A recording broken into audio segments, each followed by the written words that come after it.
Hello everyone, જય શ્રી કૃષ્ણ. કેમ છો તમે બધા? મજામાં છો ને? હું ફરીથી આવી ગઈ યાજ્ઞી પટેલ, યાજ્ઞીની ચુલબુલી વાતો લઈને. તમારું સૌનું સ્વાગત છે મારા આ વ્લોગમાં.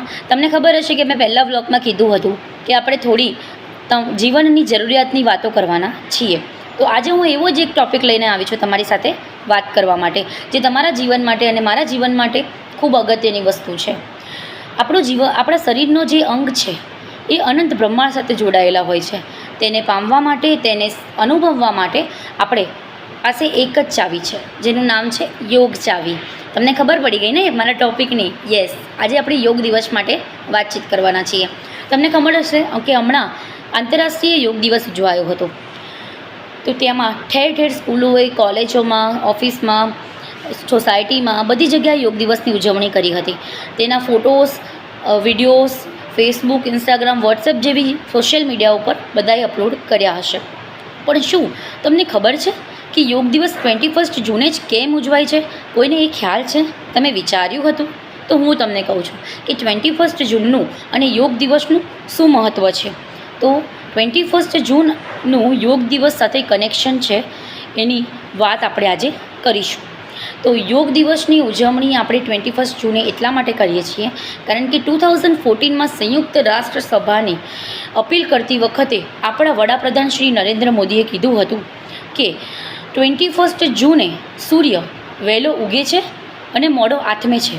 તેથી 21 જૂન એટલે કે 365 દિવસમાંથી, એટલે કે એક વર્ષમાંથી 21 જૂન એ લોંગેસ્ટ ડે તરીકે ઉજવવામાં આવે છે. તેથી આપણા ભારતમાં ગરમીનું પ્રમાણ વધારે હોવાથી અને દિવસ લાંબો હોવાથી આપણા વડાપ્રધાન શ્રી નરેન્દ્ર મોદીએ કીધું હતું કે 21 જૂનના દિવસે આપણે યોગ દિવસની ઉજવણી કરીશું. આની અપીલ ક્યારે થઈ હતી? તો એની અપીલ 11મી ડિસેમ્બર 2014ના દિવસે એની અપીલ કરવામાં આવી હતી. એ બી સંયુક્ત રાષ્ટ્ર સભાએ કરી હતી. તેથી 21 જૂનને અને યોગ દિવસનું કનેક્શન આ છે. પણ હું તો કહું છું કે યોગ દિવસ કેમ એક જ દિવસે ઉજવવાથી તમારું શરીર સારું થઈ જાય છે? યોગ આપણે શેના માટે કરીએ છીએ?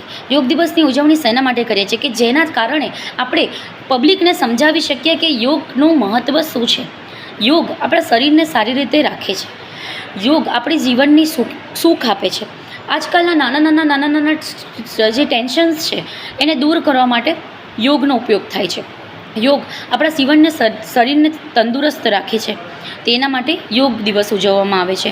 વિચારવા જેવી વાત છે. થોડું તમે વિચારજો કે રોજ અડધો કલાક આપણા જીવન માટે કાઢીને આપણે આપણા જીવનને સુખી બનાવી શકીએ તો એ કરવું જોઈએ. તમારા માટે અને મારા માટે આપણે આજથી શરૂઆત કરીએ યોગ દિવસની. તો આપણે મળીએ બીજા બ્લોગમાં યાજ્ઞીની ચુલબુલી વાતો. Thank you.